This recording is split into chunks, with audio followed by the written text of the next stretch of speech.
first half of February. Again, we need the support from our armed forces, from our police, law enforcement agencies, all types, because it is a big undertaking coming.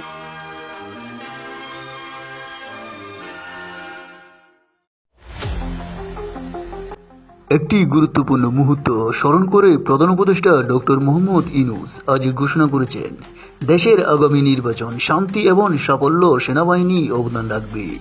তিনি বলেন, সঠিক সময়ে নেওয়া সঠিক সিদ্ধান্তের কারণে সেনাবাহিনীর প্রশংসা করি। আজ মিরপুর সেনানিবাসে ডিফেন্স সার্ভিস কমান্ডো ও স্টাফ কলেজ অনুষ্ঠিত কোর্স 2025 গ্র্যাজুয়েশন সনদ বিতরণ অনুষ্ঠানে প্রধান অতিথি হিসেবে যোগ দিয়ে তিনি এসব কথা বলেন। তিনি আরো বলেন, আসন্ন জাতীয় নির্বাচনকে শান্তিপূর্ণ, উৎসবমুখর ও আনন্দময় করে তুলতে আমাদের সেনাবাহিনী, পুলিশ এবং আইন প্রয়োগকারী প্রয়োজন। In the army, watching this happen, what do they do? Do they join the students? Do they join the government?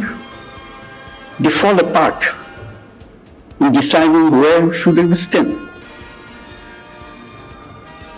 Bangladesh is a lucky country.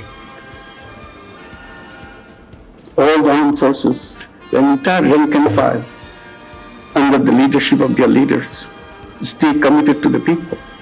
As a result, it came to an end very quickly. Ending is one thing. Ending doesn't solve everything. It creates new problems to settling down. What role army plays in it?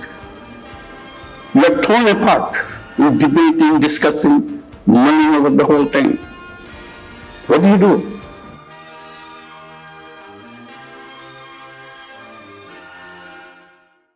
তিনি আরো বলেন, ফেব্রুয়ারি প্রথমার্ধে ভোটের তারিখ ঘোষণা, এটি হবে এক বড় প্রয়াস, গণ অভ্যুত্থান থেকে নির্বাচনের পথে যাত্রা, যেখানে মানুষ তাদের আশা ও আকাঙ্ক্ষা প্রকাশ করতে পারবে।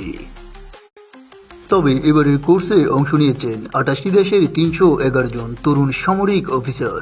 প্রধান উপদেষ্টা আশা প্রকাশ করেন, তারা অর্জিত জ্ঞান দেশের যে কোনো সংকটময় মুহূর্ত কাজে লাগিয়ে গুরুত্বপূর্ণ ভূমিকা রাখবেন। এই অনুষ্ঠানে উপস্থিত ছিলেন সরকারের উপদেষ্টারা, মন্ত্রী পরিষদ সচিব এবং 3 বাহিনীর প্রধান সহ অন্যান্য ঊর্ধ্বতন কর্মকর্তারা।